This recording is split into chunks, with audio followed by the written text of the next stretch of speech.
Bien-aimé Shalom, quelle grâce, quelle joie immense. Koya côté ya bino bana na Nzambe na utaki France na after mariage il y a mon neveu, le fils de mon ami d'enfance, le fils de César Loboko, mon frère, l'homme du Saint-Esprit. Quelle grâce.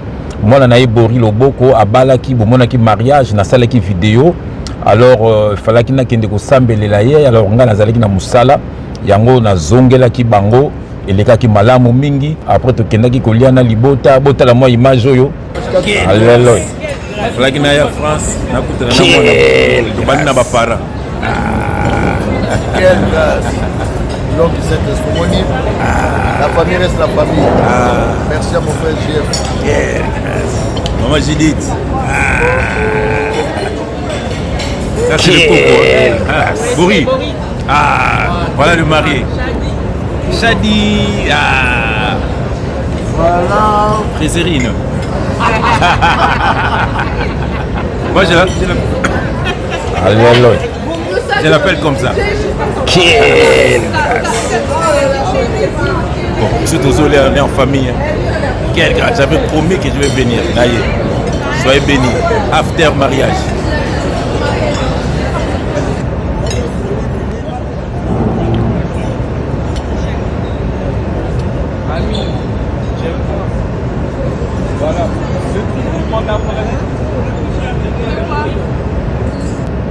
Voilà, il est kaki malamu mingi na kombo na Yesu Kristu, mais na yeko bimisa likambo moko na poisa oyo boye bakate.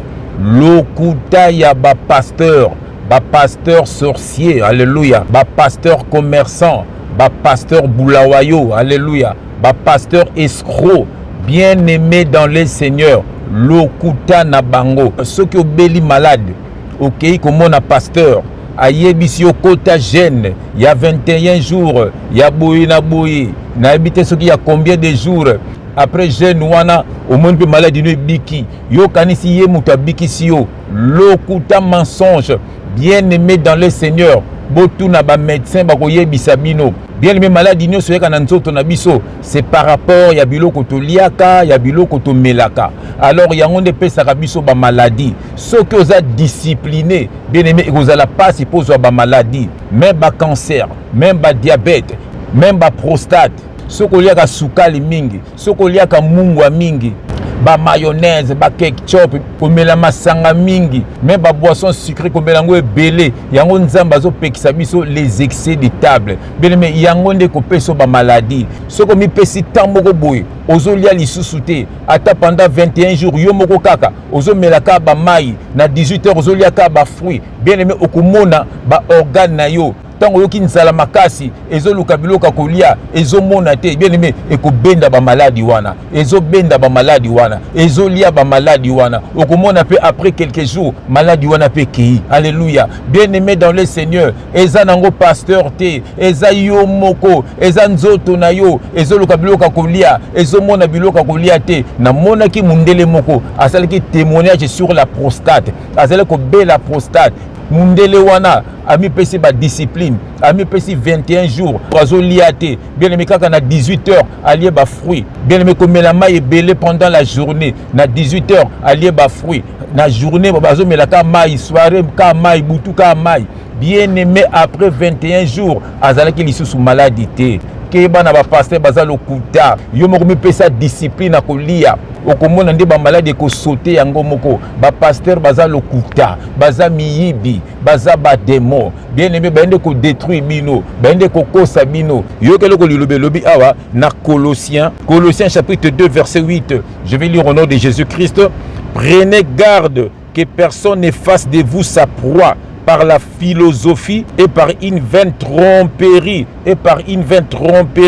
s'appuyant sur les traditions des hommes, sur les principes élémentaires du monde et non sur Christ. Voilà. Bango batia Yesu musika na bango. Bayande koyiba bino bambongo, bango batea kapo na mbongo, basala makamunyo sopo na mbongo. Yango bo kabwana na batuwana, ils ne sont pas de Dieu. Pasteur mokota komema mutu na lola, eloko komemo na lola, ezali comportement na mokili oyo.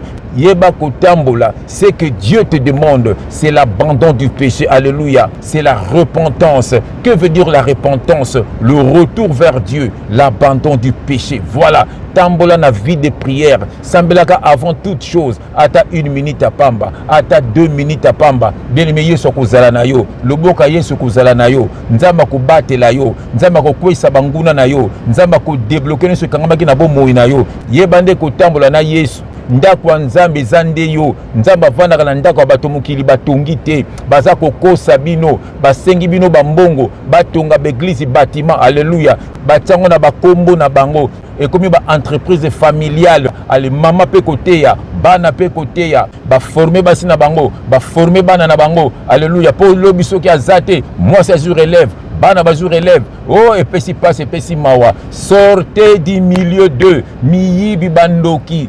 Yesu alobaki bosala bato bazala ba disciple na ye, mais bino ba comme si bino ba disciple na bango, boswanelaka bango, bobundelaka bango, botambolaka na ba photo na bango. Bible zo bengango idolâtrie. Boko kende lifelo. Mutu akufa pona yo Yesu Kristu. Mutu akosambisa mokili Yesu Kristu. Mutu akozonga pona kozwa biso Yesu Kristu. Ezali bato mokili te. Sortez du milieu d'eux les faux prophètes, le faux pasteur. Baeko ko sabino koluka mbongo. Babimaka na basi ya batu, babimaka na bana batu, na beglise na bino bâtiment. Botala bana na bino malamu, babota na basi ya batu. Alléluia. Babimaka kutu pe na mibali. Oh bien aimé ba charlatan. Sortez du milieu d'eux. Nakotanga verset à Souka. Dans 2 Corinthiens chapitre 6, on a verset 16 à 18. Et je vais lire au nom de Jésus-Christ. Quel rapport y a-t-il entre le temple de Dieu et les idoles? Voilà. Car nous sommes le temple de Dieu vivant. Bisonne tozanda kwa Nzambe. Comme Dieu l'a dit, j'habiterai et je marcherai au milieu d'eux. Je serai leur Dieu et ils seront mon peuple. C'est pourquoi sortez du milieu d'eux. Alléluia. Séparez-vous, dit le Seigneur. Ne touchez pas à ce qui est impur et je vous accueillerai. Je serai pour vous un père et vous serez pour moi des fils et des filles, dit le Seigneur Tout-Puissant. C'est lui qui est le Père spirituel. Alléluia. Le Père spirituel est esprit et c'est Dieu lui-même. Et quand on sera plus sur cette terre, on deviendra spirituel. C'est là où on sera avec notre Père spirituel. Baza koko sabino, kokende bangomba mangengenge. Yesu alobaki boye. L'heure vient et elle est déjà venue où il sera ni sur la montagne, ni à Jérusalem. Mais les vrais adorateurs adoreront le Père en esprit et en vérité. À Bakissi. Et c'est ceux-là, les adorateurs, que le Père demande. Nzamazo senga batu te bazana ba bonnement de l'église bâtiment. Nzamazo senga batu o bazana église na ye qui est le corps du Christ. Alléluia. L'église est spirituelle. Église est un bâtiment te, est un groupe de gens. Awa ko zo groupe wana baza koko sabino. Yona mwasi dona bana na yo, boza déjà église. Sambela kana mwasi na yo, sambela kana bana na yo et ko kolisa encore bolingo na bino. Alléluia. Bien aimé bokabwana na bango, baye ko boma bino, baye ko Babino. Jean 10, 10. Les voleurs ne viennent que pour détruire, égorger et dérober. Alléluia. Yesu nde mobikisi, Yesu nde Nzambe, baptême d'eau ezalaka lisusu te, ezalaki révélation. Ye moka batizaka biso du feu et de l'Esprit Saint, eza spirituel. Alléluia. Kangama nde na Nzambe, la parole c'est Jésus, l'eau c'est Jésus, le pain c'est Jésus, le baptême c'est Jésus, la dîme c'est Jésus, l'offrande c'est Jésus. Nyonso eza Yesu. Alléluia. Bana na Nzambe bakabananaka. Alléluia. Kotika moninga na pasi te. Bien aimé bokabona na bango. Nzamba sala mbongo te. Albi botala mbongo wana eza na longi ya nani? Bopese ya mokili ya ngai. Ce qui est de Dieu est spirituel. Bien aimé bokabona na batu wana. Bokanga mande na Nzambe. Nzambe ya pambola yo. Nzambe ya visite yo. Na kombo na Jésus Christ. Amen. Quelle grâce. Le royaume a besoin de vrais ouvriers. Évangéliser, ce n'est pas faire du recrutement religieux. Ce n'est pas chercher des membres pour ton ministère. Ce n'est même pas faire grossir tes vues ou ton influence. Évangéliser, c'est annoncer Jésus. Pas toi, pas ton pasteur, pas ta dénomination, mais Jésus oui. Ton rôle, c'est pointer vers la croix, pas vers ton programme du dimanche. Jésus n'a jamais dit « Allez et faites des membres de votre Église ». Il a dit « Faites de toutes les nations des disciples. Matthieu 28, 19. Alors arrête de pécher pour ton bâtiment. Commence à pécher pour le royaume. Si tu veux voir des âmes transformées pour Christ, commence à pécher pour le royaume. God is good.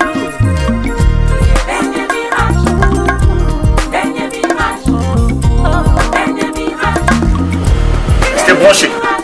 Dernier virage, moto ezali liwa ye takosana bomoi luka oyeba nzambe obikisa molimo na yo pe prépare éternité ce monde passera liwa elakaka te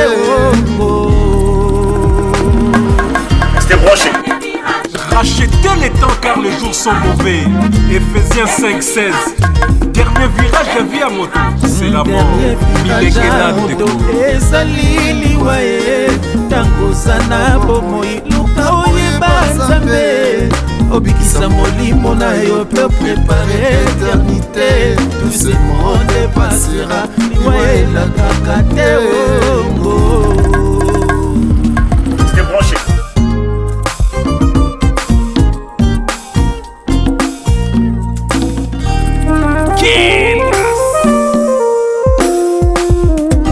kolala kolamuka eza bitide te o milengela ntango oza nanu na bomoi emission kitoko dernier virage etalaka yango bozuwa bwanya ndekunanga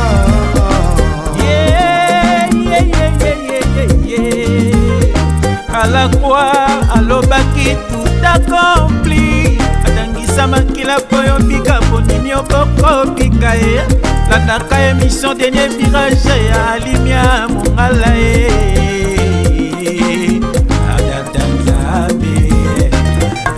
Mesdames et messieurs, bienvenue dans votre émission Dernier Virage, une émission d'actualité politique, culturelle et religieuse. Et zappez surtout pas, restez branchés, vous ne serez pas déçus.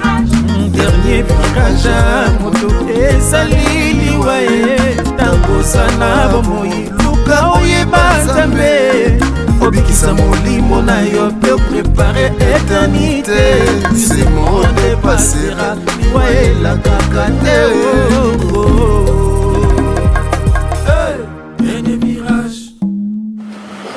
Restez branchés.